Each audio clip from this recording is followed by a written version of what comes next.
All right, so let's talk about hurricane season because as it approaches, Harris County emergency officials say many renters might not realize just how vulnerable apartment complexes can be during severe weather. I know we've talked about it a lot of times when storms have caused so much damage in our area. Well, Fox 26's Karys Belger is in studio tonight with what experts say people should do now before a storm threatens the area. Karys. Yeah, Rashi, emergency officials say preparedness starts long before there's a storm in the Gulf, and for renters especially, they say one of the most important things people can do is understand the specific risks tied to where they live. That also includes flooding, evacuation concerns, and even access issues during severe weather. So what renters should know and understand are flood risks. They should know their evacuation zones. They should be able to protect important documents. Make sure those are all together. Plan for power outages and talk with your apartment management. Emergency officials say renters often focus on whether their apartment itself floods, but may overlook other problems storms create.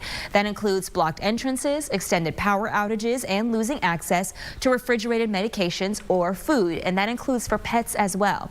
Officials say apartment residents should also know whether the property has flooded in the past and understand what emergency procedures management has in place before hurricane season begins. People who move here, who get into have a rental apartment before they get into a more permanent, home or something like that, don't understand the risk and threats of Harris County and our proximity to the Gulf.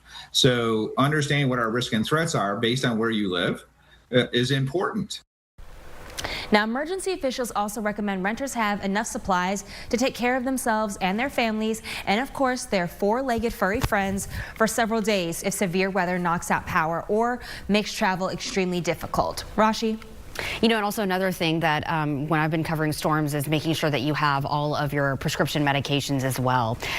So, Karys, what did officials say renters should ask apartment management before hurricane season starts? Well, one thing is whether the property has flooded before, specifically within the last 5 to 10 years, whether roads around your complex have become impassable during any sort of heavy rain, and also what communication plans management has in place during emergencies, especially if the power goes out. That's extremely important. They also recommend renters understand what their own insurance covers because a landlord's policy typically does not protect a tenant's personal belongings.